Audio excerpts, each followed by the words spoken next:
ocean. I'm dreaming you and I. All my darkest fears are coming outside. We got a billion races, we got this melody, and you can trust me, baby, we got everything. Call me whenever you feel alone, baby. Альбедо!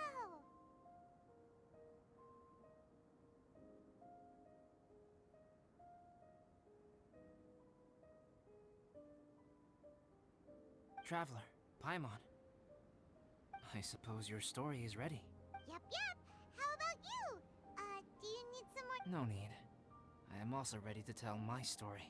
Paimon calls dibs. Paimon first! Please, go ahead. Okay, here goes. Once upon a time, there was an evil researcher who went into the mountains and did a crazy experiment on whopper flowers to transform their appearance. After a lot of pain and suffering, the whopper to whoever spoke to them, they would ask some questions such as, "Who am I?" If the bypasser got the wrong answer, the last sound they'd make would... Ooh, truly frightening. What the... You two aren't scared at all! Don't go nitpicking, okay? If you didn't like the story, go write your own!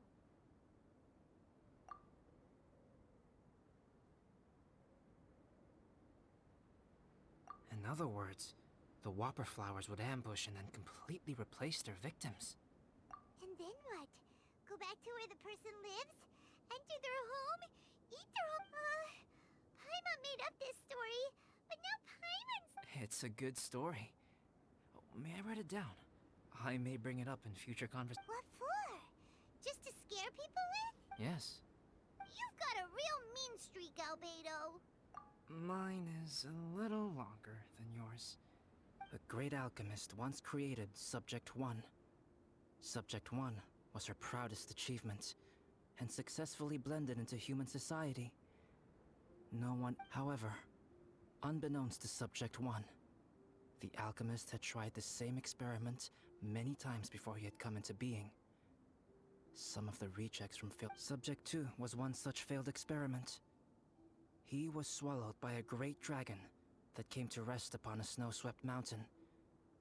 Many years later, he was resurrected by the dragon's mist. He saw all kinds of people on the mountain, including Subject 1, who had somehow miraculously blended in among... Never in Subject 2's wildest imagination had he thought it possible for experimental life forms such as they to deceive everyone so successfully. He saw the way humans accept this was what Subject 2 wanted. Now, all that Subject 2 desired was to replace Subject 1. This is giving Paimon the chip. Subject 2 began to unfold his plan.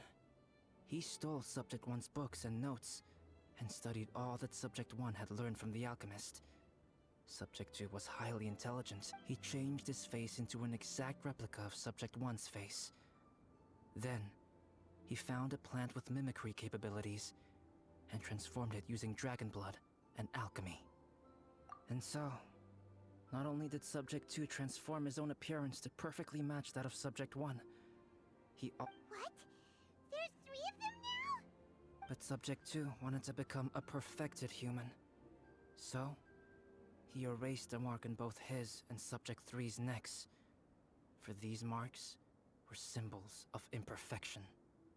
In my view, it was probably a subconscious act, an instinct. He so desperately craved to become a perfect human being that he forgot something. Subject 2's plan was meticulously crafted. Subject 3 would draw Subject 1's attention.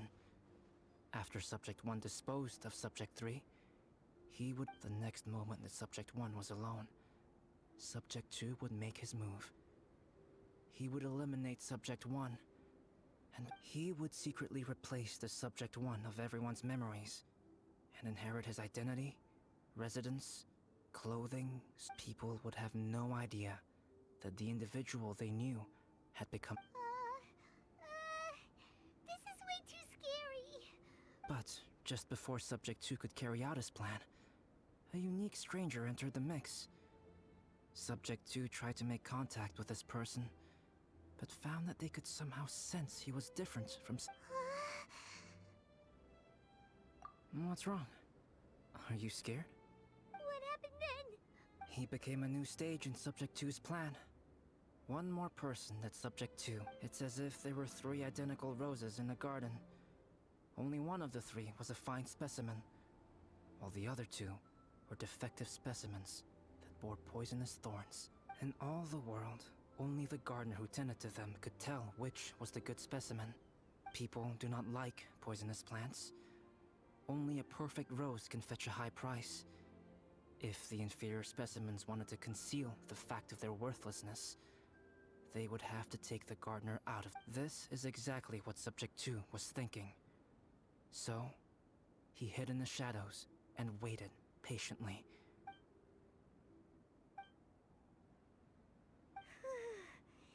That was intense! So what happened after that? Fortunately, it is just a story. And even in this story, Subject 2 did not succeed. Monsters mutated with Durin's power and blood are also creatures of Rhine-Daughter, just like me. You must beware of all such creatures. I'm glad to hear that. It's okay. I know what I am. You and I are both The only thing is that sometimes, when I think about how mighty the power of alchemy is, as beings who set foot in this world, how arrogant are we in desiring to control our destiny? Is creation an arrogant act, traveler? If not, why do we call the ones that created us and control us gods? If it is, then what qualifies us to call ourselves creators? How far must we take our reverence and respect? Nothing special. But whenever I think about it, I feel a twinge of grief. Poor Альбедо. Hello? Traveler? Are you here? Hey, is that Amber? Thought we might find you here. We're here to deliver a message from Cyrus. There's gonna be a big event down at the base camp, and they want you there too, Traveler. Winter camp is nearing its end. Apparently, even provisional instructors are required to attend. Looks like we need to go, Альбедо. Then I won't keep you. I have some things to attend to here, so forgive me for not. Don't worry about it. There have been no issues getting up and down the mountain recently. Is everyone ready? Let's not keep them waiting. And when you need to cry, I'll be by your side. Call me whenever you need someone, babe. And when you need to escape from 1,000 fires, I'm gonna kiss you wherever you are. And I'm gonna miss you, I will never lie. Call me whenever you need someone, babe. We're running in the jungle of love.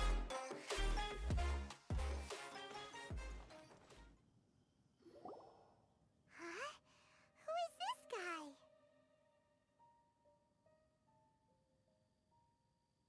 Allow me to introduce Yozerv. He's Joel's father. Dad, this is that traveler I was telling you about. The traveler's helped me out loads in the past, and this time, we even built a snowman to— Joel has told me everything about you. I can't thank you enough. Wow, this is amazing! Wait a second. Why is Cyrus discreetly wiping tears away? And what is Pallid doing? Pallid is the hero of the hour this time. Go on, Pallid. Tell him. Okay.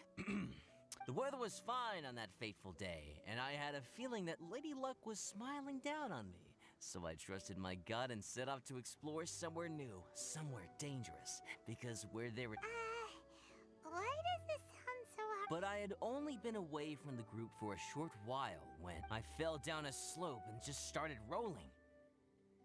Uh-oh. Did my bad luck rub off on him when we ran into each other on the The place I fell to was somewhere I didn't recognize, and I'd sustained a few injuries. I remember thinking to myself, this is the worst luck I've ever had in my— Then I met Yozerv. He'd heard the sound of me falling and came out to see what was— Huh? Wow!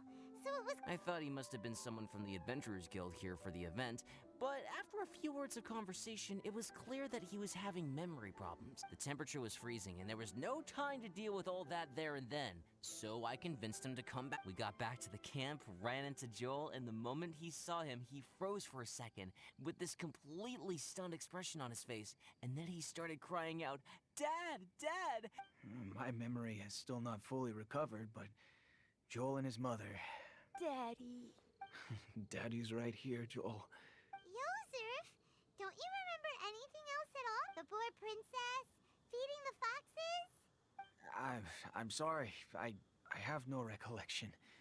Maybe it's because of the head trauma. I woke up and found myself covered in blood. My things were gone, and there was nothing to indicate. I crawled into a cave and settled in for a slow recovery. After my legs and feet were a little better, my hunting skills were what kept me alive. Dad. I'm all right now, Joel. Oh, don't cry. Oh, this is good. This is good. You know what, though? I definitely think my luck got worse after running into Benin on that mountain. I knew it. Ugh. No. I just meant if it weren't for you, there's no way I ever would have run it. Besides, we got back safely, didn't we? So don't blame yourself. Maybe sometimes miracles can only happen with... Palette. When did you become such a smooth talker? Huh? Am I? I was just... Oh, yeah. I want to say thank you to the Traveler, Uncle Cyrus, and to you all helped look after me, and I will always remember. But I guess I can't take the snowman with me, or it'll... Oh, I can help with that. One moment. Huh? Here, take this. It's powdered rime.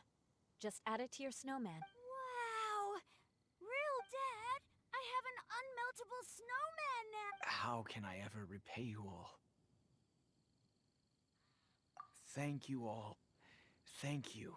From... Dad, I want to go move the snowman. Can we do... Okay. I'll be leaving with Joel now. Very well, very well. It's time for Pallet and I to have another discussion concerning his breaches of adventurer discipline. Huh? But Cyrus, I think I kind of made up...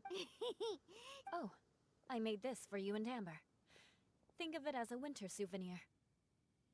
Aw, are you sure? This must be... Come on now, just... Wow! Now our snowman won't melt either! Great! You're welcome. Just keep it. That's all I ask. Amber and I have some business to attend to now. See you!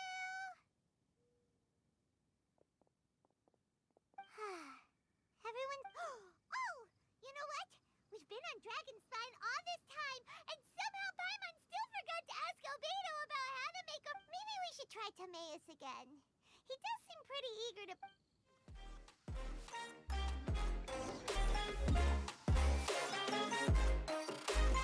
Jungle of love.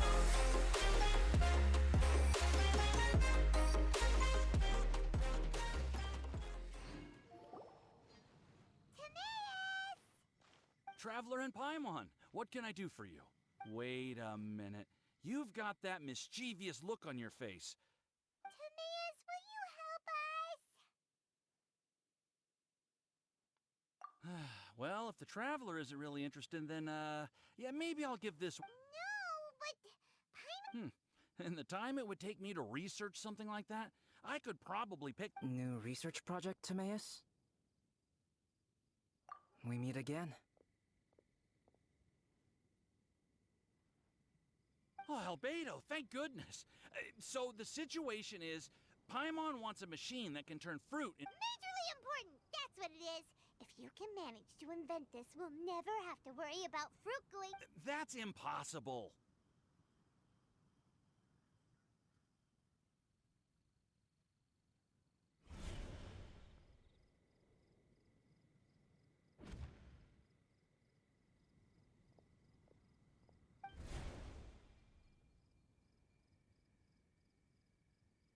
Turning fruit into juice is not hard, but keeping it fresh is more difficult. But if you simply want to keep the fruit from rotting, there are many ways to achieve this, right, Traveler?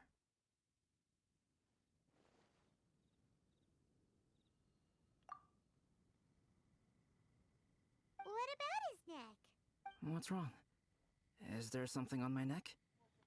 From the look on your face, it's as if you thought I just played a practical joke on you. Альбедо, you were saying, how do you stop fruit from going bad? Well, one way would be to bury your fruit on Dragonspine. But then Paimon won't be... You could always live on Dragonspine. No, too cold for Paimon. Or you can give the fruit to me, and I would take it to Dragonspine. But since you don't like the cold, you'd have to send someone else. This is where you come in, traveler. Suddenly sounds a lot more feasible with other people doing all the work. Fruit buried on Dragonspine will stay fresh for much longer. However, who knows? Maybe the next time you visit, it will have grown into an orchard. You can water the trees, add fertilizer. No way! Then Paimon will have to be a gardener. That's... Oh? Well, I don't think being a gardener is so bad.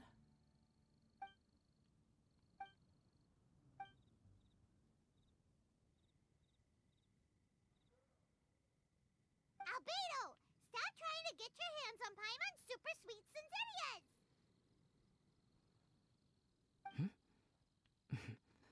Of course it bothers Paimon!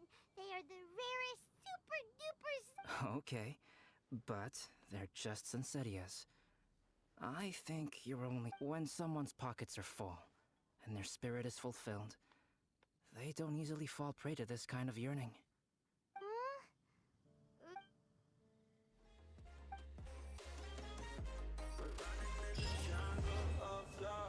Into my conditions, I got you on my mind. You were stuck in my head, and I don't know why. We got a billion reasons, we got this melody, and you can trust me, baby. We got everything. Call me whenever you feel alone, babe. And when you need to cry, I'll be by your side. Call me whenever you need someone, babe. And when you need to escape from 1,000 fires, I'm gonna